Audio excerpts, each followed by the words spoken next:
My parents demanded I pay €3,100 for my brother's birthday party. I refused. 3 days later, they asked me to give him my apartment. Again, I said no without hesitation. They kicked me out. A year later, karma hit them back. Hello Reddit, long-time reader, first-time poster.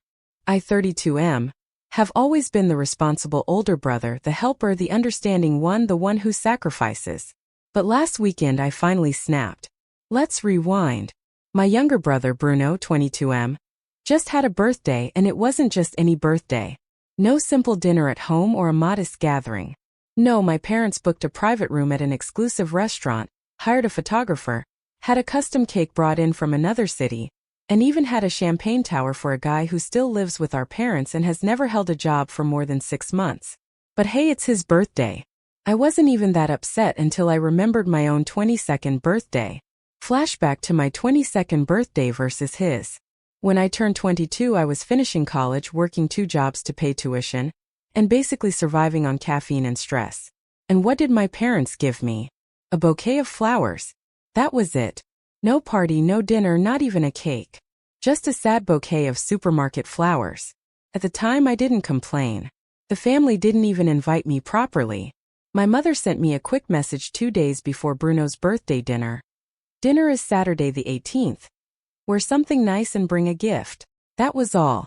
No, we'd love to see you. No, we hope you can come. Just an order, like I was an Uber Eats delivery guy.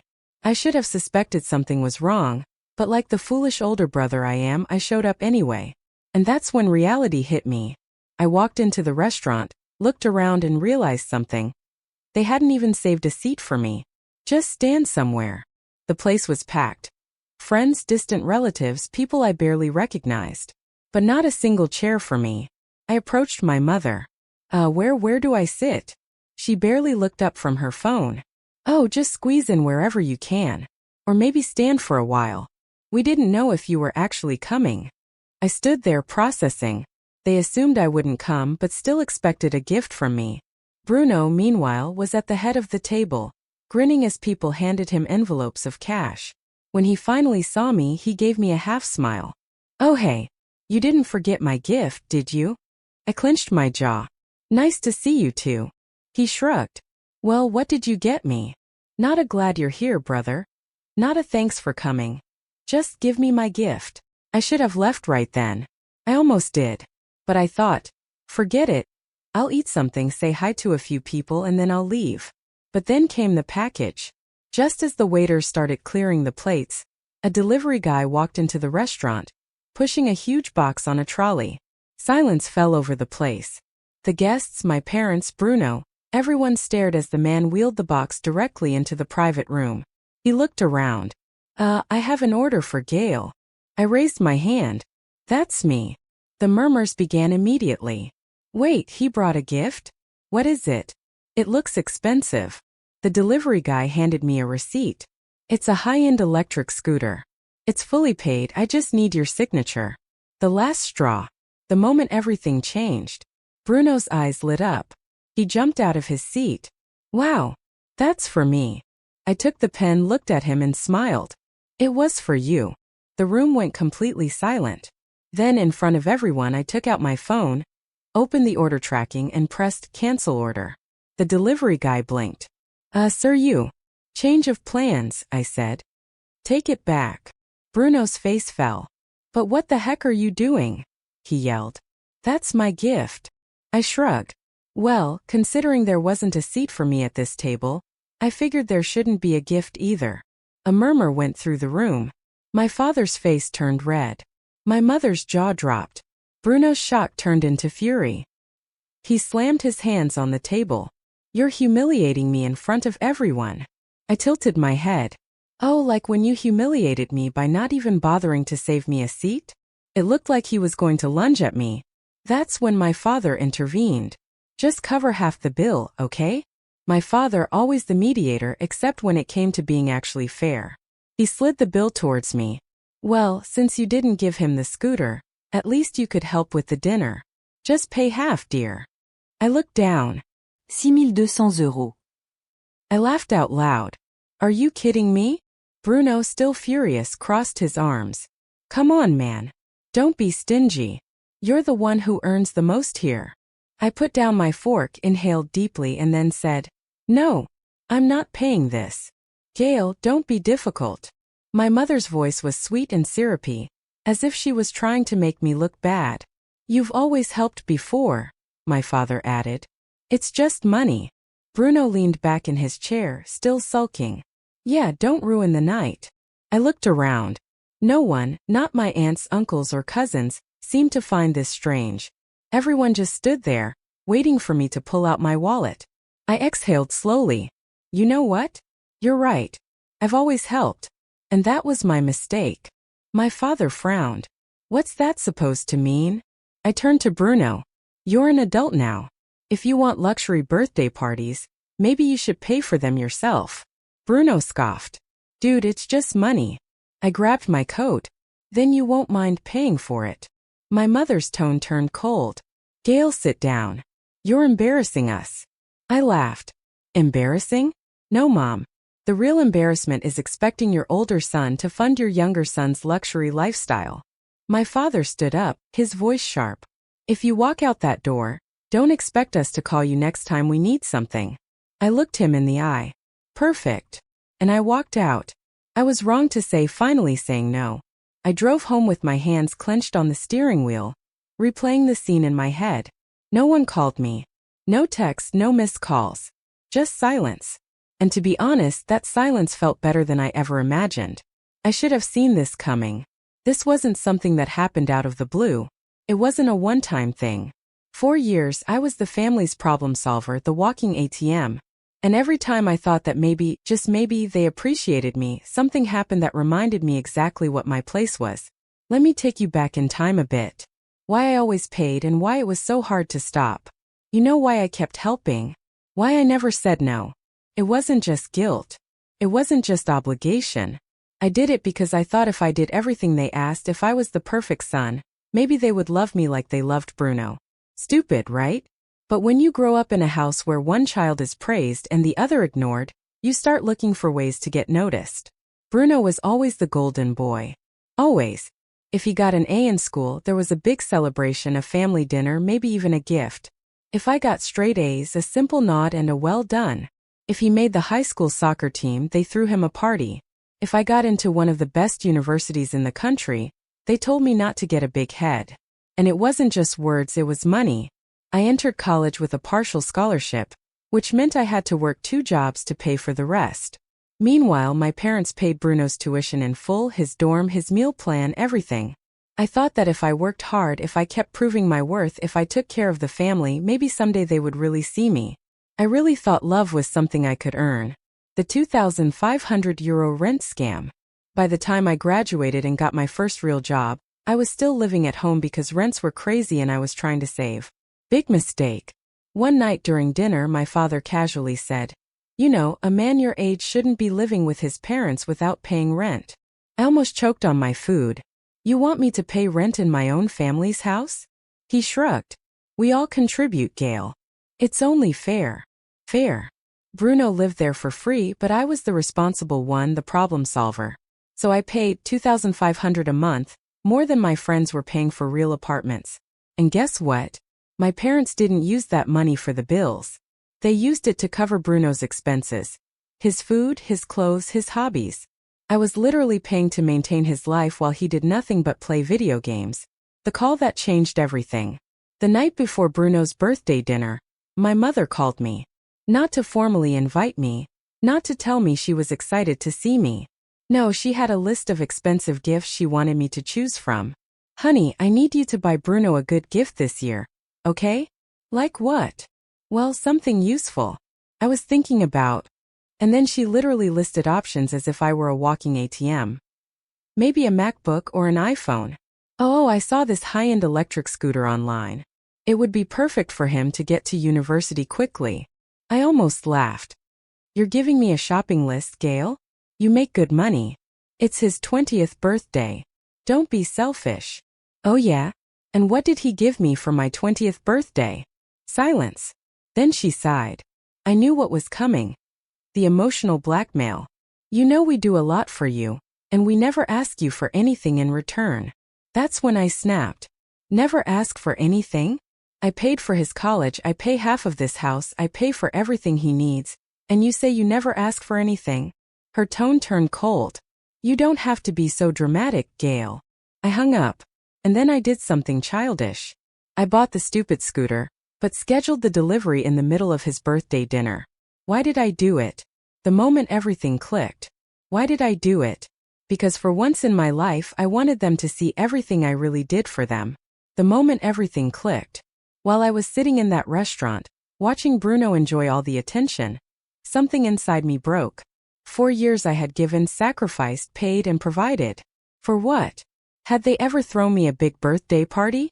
No. Had they ever surprised me with expensive gifts? No. Had they ever made me feel like I truly mattered to them? No. I spent my life chasing their approval, believing that if I worked hard enough, if I gave enough, if I proved myself worthy, someday they would love me like they loved Bruno. But that night, sitting in a restaurant full of people without a seat at my own family's table, I finally understood. That was never going to happen. No matter how much I gave, no matter how much I did for them, I would always be just a wallet. And I was sick of it. For the first time in my life, I was going to say no. Finally, I was free. I grabbed my coat, feeling a strange calmness settle over me. It wasn't anger anymore, it wasn't sadness. It was clarity. As I turned towards the door, my mother's voice broke the silence. Gail, don't be ridiculous. We're family. I turned around and looked her in the eye. No, Mom. We're not. A real family takes care of each other. This is just a transaction where I'm the only one paying. Bruno scoffed. Dude, what's wrong with you? I smiled. Nothing. For the first time in my life, absolutely nothing. I looked around, saw the faces watching me. Some in shock, others annoyed, others just waiting to see if I'd back down. But I wouldn't. Not anymore. Have a good dinner. And with that, I walked out the door. I didn't slam the door, I didn't yell, I didn't make a scene. I simply left. And this time I knew I wasn't coming back. I thought it was over. I was wrong. Because a few months later my parents called me again. And this time they weren't asking for a favor. They were begging. The first weeks without them.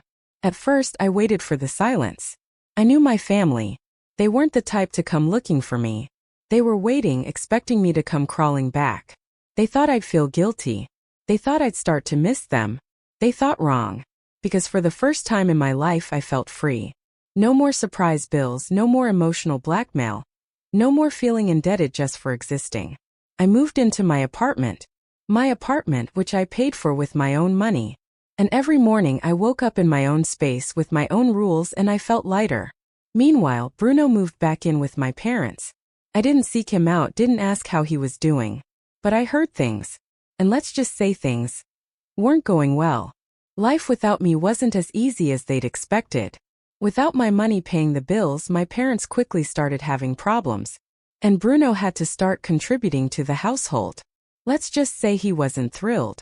From what I heard, he got a part-time job at a coffee shop. And in 2 weeks he quit. A mutual friend told me he spent all his time complaining, saying it was unfair that he had to work. Meanwhile, I was flourishing. With no one draining my money, I started saving like crazy. I started traveling. I bought myself a better car. For the first time in my life, I was living for myself. And I was happier than I'd ever been. Then, months after I'd left that house for good, they called. The call I knew would come. It was a Sunday afternoon. I was at home reading when my phone buzzed. Mom! I stared at the screen for a long time before answering. At first, I didn't say anything until finally, Gail, we need your help. I almost laughed. There it was. The real reason she called. Not because she missed me, not because she wanted to reconcile. No, because she needed something. I leaned back in my chair. Oh yeah? With what? She hesitated. It's about Bruno. Of course it was. I didn't reply. She took my silence as a cue to keep talking. He wants to open his own coffee shop, she said. But he needs some financial help to get started. I closed my eyes and took a deep breath. Unbelievable. After everything, after I left, after I made it absolutely clear I was done with them, they still believed I was going to fund his life. And exactly why would I do that? I asked. She sighed. Gail, don't be like this. We're family. I almost laughed in her face. Oh, now we're family? How much does he need? Mom hesitated. 60,000. I almost choked. 60,000 euros. They were insane. The deal I offered that completely destroyed them. I was about to tell her to leave me alone, but then I had an idea. A small, brilliant, and petty idea. Okay, I said. I'll give him the money. I heard my mother gasp in surprise. She clearly wasn't expecting that answer. Oh, honey, that's wonderful. But with one condition. Silence. I'll give him the full 60,000 euros interest-free. But if he doesn't pay me back in 1 year, the house becomes mine. The silence on the other end of the line was delicious. Then finally, Gail, you can't be serious. I smiled. Oh, I'm more than serious. She stammered. But that house, it's our home. I smiled even wider. Exactly. And my money is my money. The ending they never expected. She was silent for a long time. Then, her voice shaky, she said, "If that's your condition, then we no longer have a son." I nodded even though she couldn't see me. Sounds perfect to me. And I hung up. I sat there for a moment staring at the phone. And you know what? I didn't feel anything. No guilt, no sadness, just peace. 'Cause finally I knew I had one. The last part. Bruno never got to open his coffee shop. 3 months later, he racked up so much debt that my parents had to sell the house anyway. I didn't find out from them. I found out from my cousin Valeria, who sent me a text. Just so you know, Mom and Dad are moving. Bruno ruined them.